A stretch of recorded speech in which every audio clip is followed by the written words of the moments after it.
Hey now, how is everybody doing? Welcome to Red Alert Diaries Live. I'm glad I get the chance to see you and hoping that you listened to this morning's episode because today I shared a little bit of information about how I had to reset.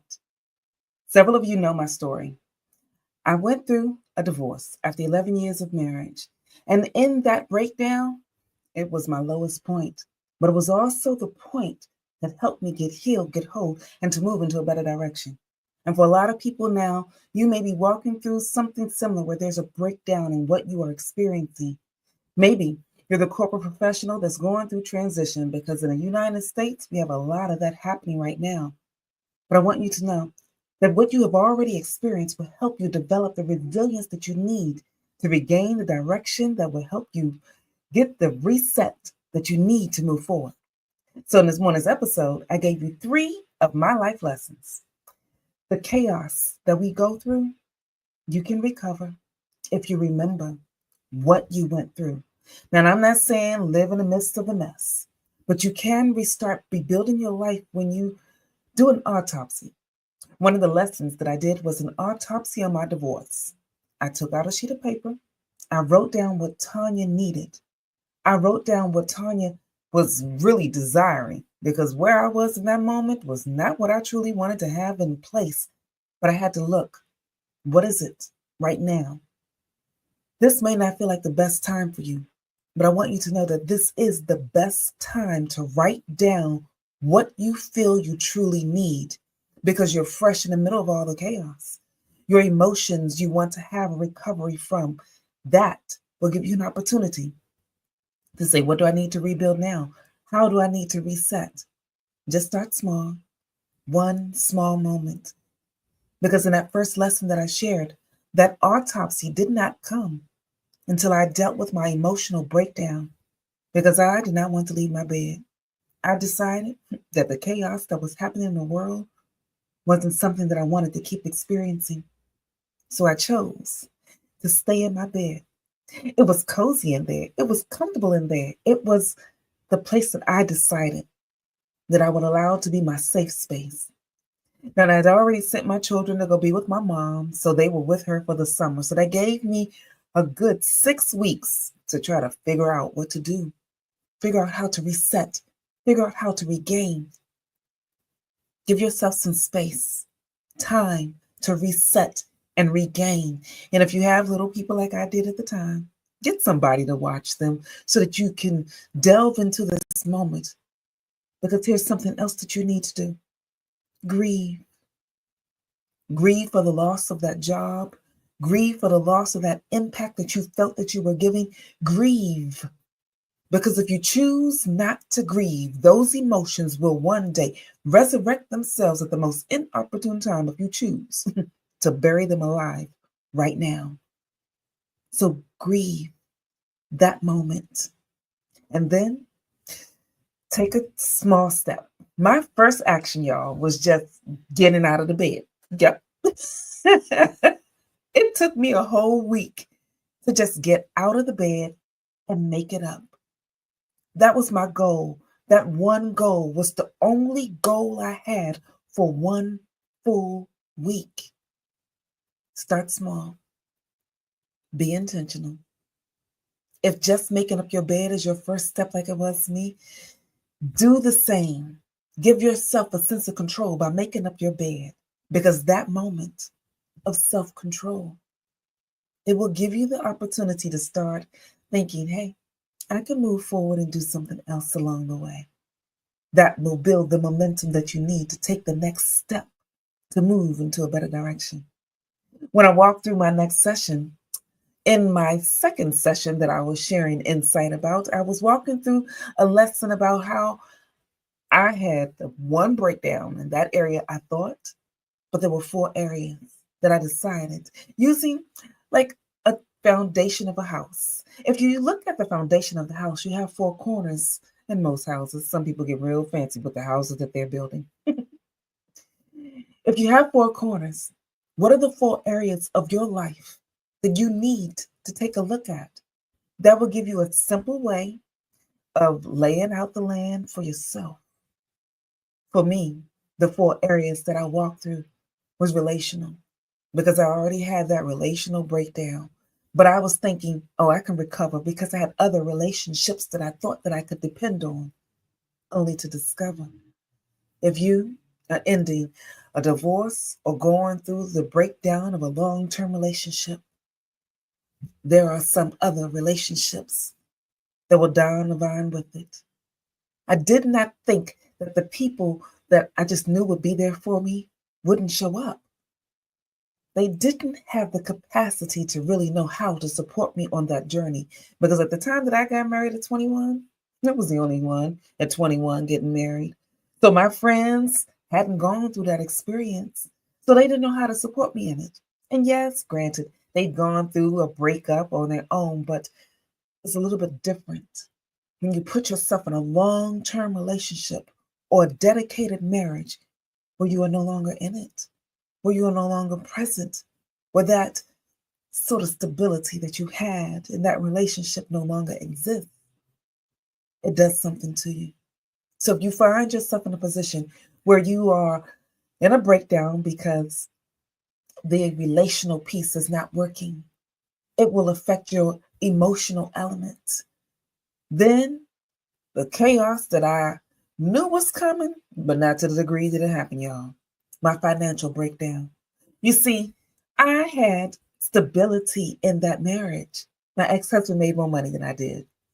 We managed the bills very well, but it was a two-income household that managed those bills. And that breakdown financially took me into a space I didn't know how I was truly going to recover. I found myself nearly homeless with my kids. I found myself where I didn't have enough food to feed them. I found myself in spaces and places that I did not think that I would really encounter because in the 21st century, you would believe that there were ways of getting through that. There are resources somewhere or another I could really tap into. Well, now there are a lot of people that are in situations like I was when I got divorced, where some resources that they thought that they could rely on are no longer available. In the United States, we're going through a major change in how we are functioning relationally, financially, emotionally. Those three areas alone, if you just take the time to see what you need there, you'll be able to do an autopsy. Take one small intentional step and then reset yourself in the process. Because doing a life autopsy helped me assess the emotional, the relational, the financial, and here's the key component, the piece that helped me get through it all, the spiritual reset. We often think that if you look at the spiritual side of things, there isn't anything that can really support you physically. I want to challenge you to think about identifying your unhealthy patterns and replace them with things, including spiritual elements that will transform you. And it will require you to be intentional spiritually as well, because what a lot of people don't pay enough attention to is that it takes a lot of faith to overcome the adversities that you're dealing with. I was one of those individuals. And for those of you that know have heard my religious roller coaster ride, I've been a Mormon, a Scientologist, an Egyptologist, gone through all the various elements of Christian, Baptist, Pentecostal, non denominational, pick it. I've done it. But in all of that, the basic instruction book before leaving Earth that my grandmother tried to give me as a foundation, I didn't sit in because I didn't think the Bible really could give me an anchor for the life emotions that I was walking through. You see, life needed me to have realistic, actionable steps. And as an electrical engineer by discipline, project manager by trade, my natural, logical, analytical mind needed a touch point that I could physically apply as a strategy. In the Bible, I didn't think the Bible was going to give me that strategy. But you know what I did when I found that autopsy? In that autopsy, I discovered I needed to have a firmer foundation because I'd laid my foundation on the world. I laid my foundation on the relationships. I laid my foundation on every other thing.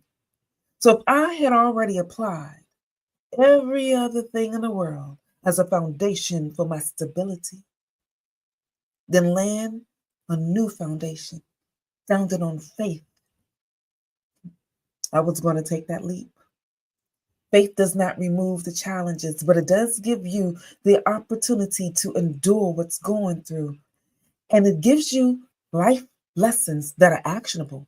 Because the people that are in that Bible, oh yeah, those people don't seem like they're real people to us because it seems so far away. And the economy that they were in is not an economy that a lot of people in the industrial age and the in the technical age that we're in now, we don't relate well with them. But when you find yourself in a situation where someone in that book has gone through major chaos, like you've gone through major chaos, it gives you a different perspective. It was in the aftermath of my divorce that I learned how to read that different, how to look at that different. And it was a story of Job. Job lost everything, like I lost everything. And how he handled it was seeking God first.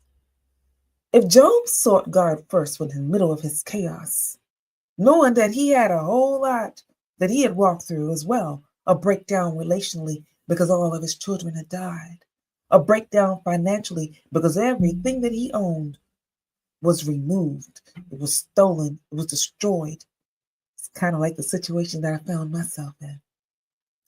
He had a breakdown emotionally because his friends weren't even a help for him.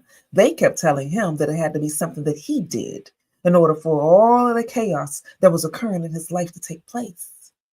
I want you to know, if you have ever heard someone say that the only reason you have chaos is because you don't believe in God, you did something and it's mired in sin. No, no, no, no. You see, the thing about Job that I appreciate in reading that book when I reset myself financially in the foundation of the Bible was that God was the one that said those things could happen. From a Christian perspective, our antagonist is the devil, but he is still God's devil. So if you find yourself in a position where it seems like, oh, hell is coming at you, that could be true. But I want you to recognize the thing that Job did not get the chance to read, at least I don't think he got the chance to read, the beginning of his book, where the devil went to God to ask for permission. The devil may be chaotic, but he still has to get permission. And Job was not a man of sin. Job was grounded in his relationship with God. He sought God's guidance, which is how he got all the stuff that he got to begin with. He was relationally whole because he sought God first. He was financially whole because he sought God first.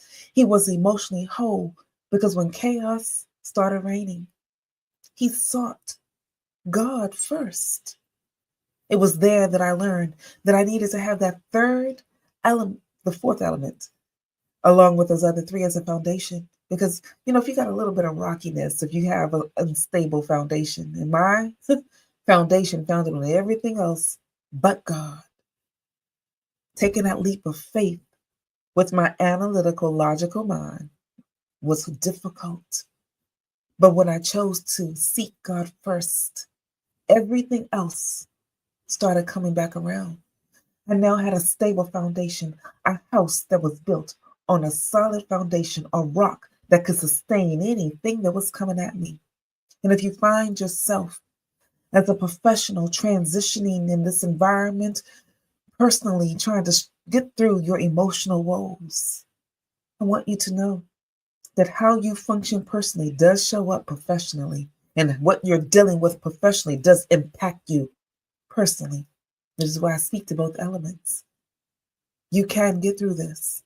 Shore up your foundation.